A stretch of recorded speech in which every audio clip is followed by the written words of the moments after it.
20 minutes. I sat down on my bed and hit my forehead with the palm of my hand. Think! Think! Think! No luck. The good ideas were coming to me. Maybe Susie knew where it was. Susie! I called. Susie! Susie! She stuck her head out of the bathroom. That's where she spent most of her time.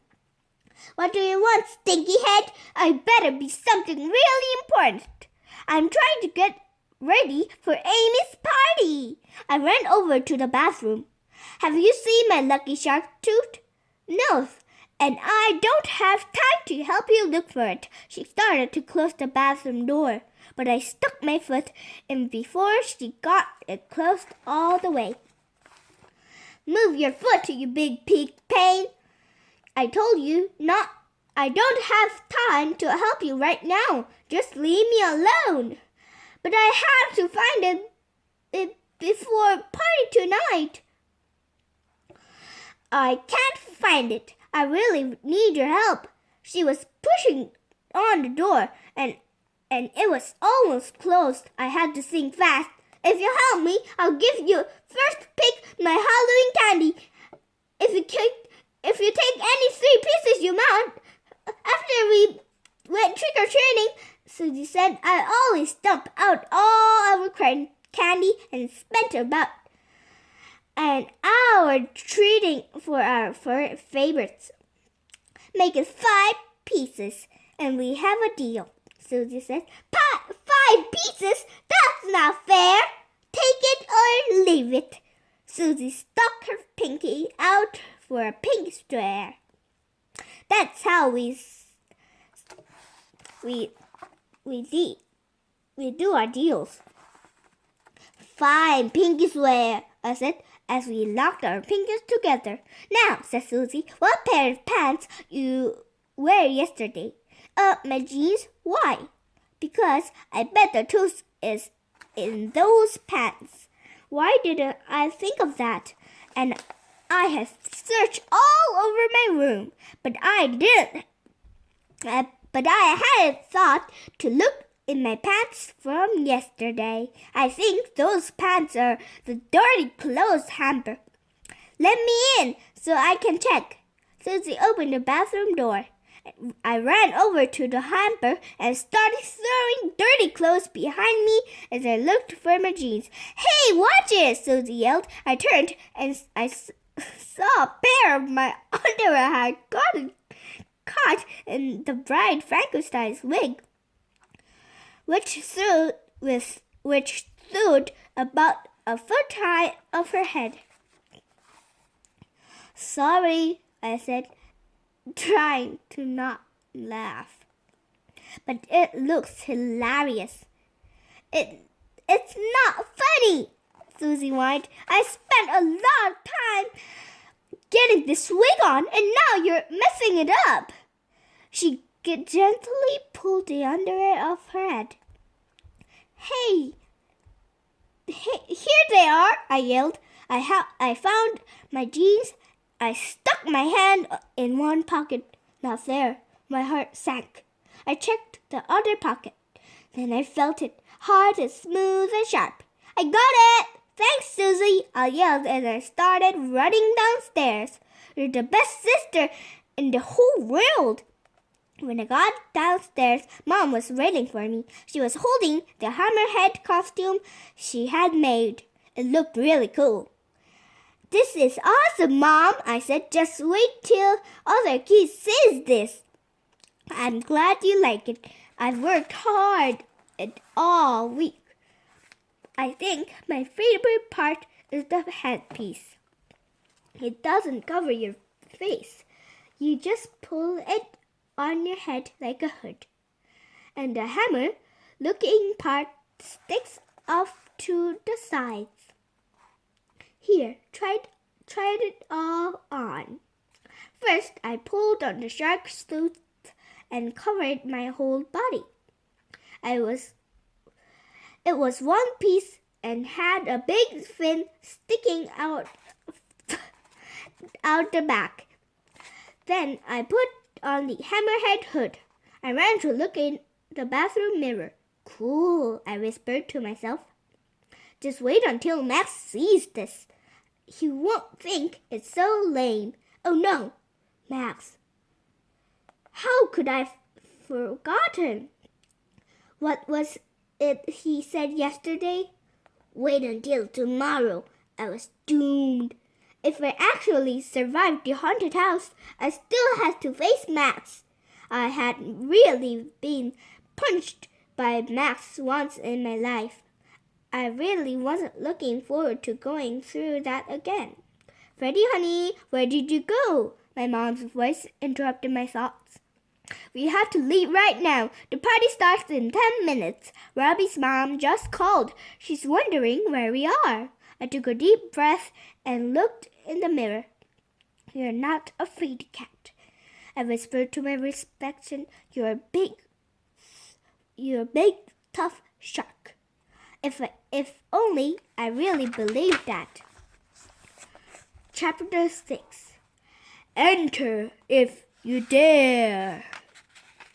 As the car stopped in front of Chloe's house, my stomach did a few flips. The party planners she had been talking about every day at lunch sure did a great job. It looked as we had just pulled up to Dracula's castle. This is so cool, Robbie said as he jumped out of the car and raced toward the door. Freddy, honey, don't you want to go with Robbie? My mom asked. Yeah, Mom. I'm just fixing my costume, I lied. Actually, I was stealing for time. I really didn't want to go anywhere near that haunted house. Just looking at it gave me the creeps. Don't worry, your costume looks great. Have a good time. I'll be back to pick you up at 8 o'clock. I guess I couldn't put it off any longer. I opened the car door and carefully got out, making sure I didn't bump my hammerhead on the roof of the car. Bye, Mom. I slammed the door and started to walk slowly up to the house. It's all fake. It's only people in costumes, I whispered to myself. Just then, something grabbed me from behind, and I jumped about 3 feet in the air. I turned around and saw Jessie smiling at me. Sorry, Freddy. I didn't mean to scare you. I thought we could go in together. Walking through with Jessie actually sounded like a great idea since she wasn't afraid of anything. I love your costume, Freddy. I love your costume too. You really look like Dracula. Jessie's face was painted white, and she was wearing bloody fangs. Her skilly cape was black on one side and red on the other. She had a little fake bat sewn onto her shoulder. Thanks, my Biobella, my grandma, made it for me. She makes my costume every year, and she always does a great job. My mom makes mine too. Well, let's go, she said, grabbing my hand.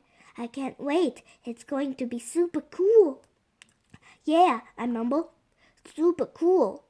With my free hand, I rubbed my lucky shark tooth in my pocket really hard as Jessie particularly flew up the front steps, dragging me with her. When we got to the front door, everyone was already there. What took you guys so long? Chloe whined. We've been waiting. Well, we're here now, said Jessie. Let's get going. A Frankenstein monster appeared in the doorway and said, Welcome to Dracula's castle. Enter if you dare. Oh, why did they have to say stuff like that? It gave me the creeps. But there was no turning back now. I didn't want Jessie to think I was a Fraidy-Cat. I had no choice. I had to go. I squeezed Jessie's hand tight. The door opened with a creak, and we were all followed Frankenstein inside. That dry ice fog that Robbie had talked about was swirling around our feet, and spooky music was playing. Next, Dracula appeared and said, "Welcome to my castle. Follow me, and I'll be your tour guide through this house of horrors." My heart was beating so hard I thought it was going to come up my chest.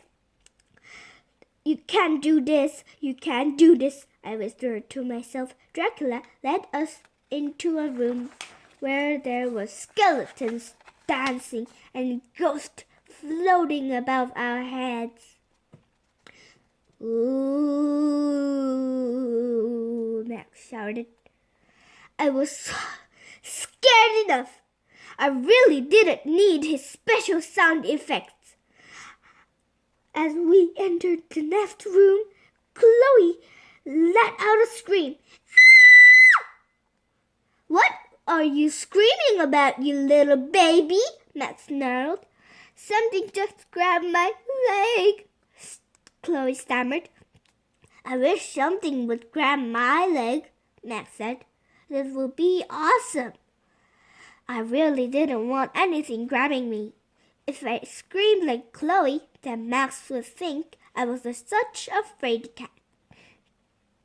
This next room was full of zombies and coffins. Some of the coffins were closed, and some were open.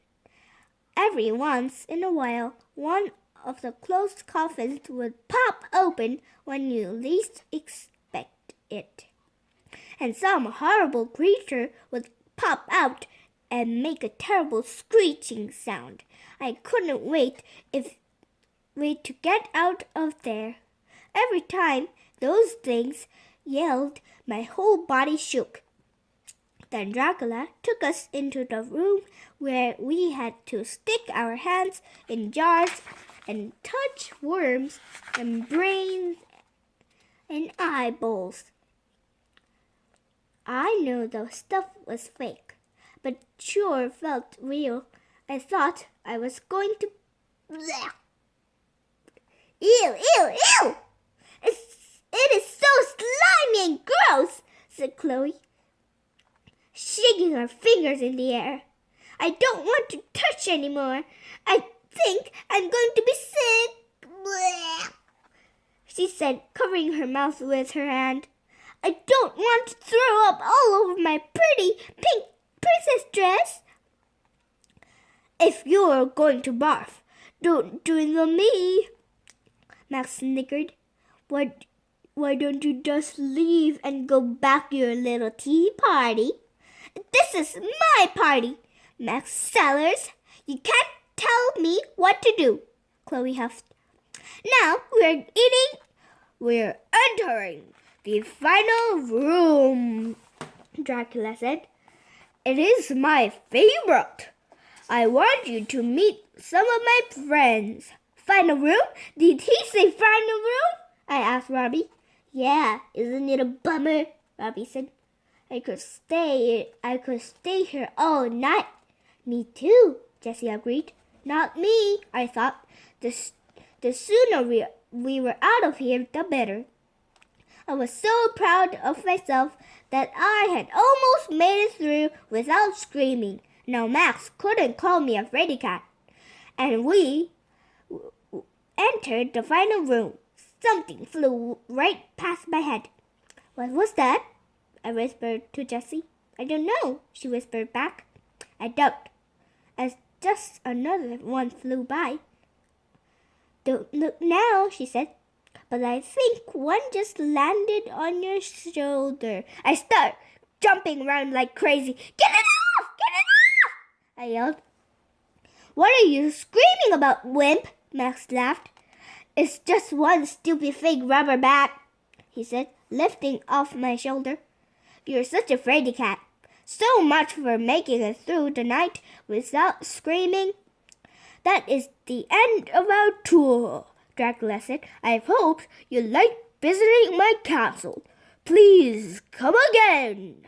He opened the door that led out into Chloe's living room where all the games had been set up. Oh, bobbing for apples, Max yelled. I'm first. And challenge the Fraidy-Cat over there, he said, pointing to me. I gulped. I didn't think the night could get any worse. Chapter 7. The Contest. Max ran over to the apple bucket. Hurry up, Shark Boy, he yelled. I haven't got all night, you know. The other kids ran over to the bucket too. And they were start chanting, Freddy, Freddy. I rocked slowly. Why me? Why me?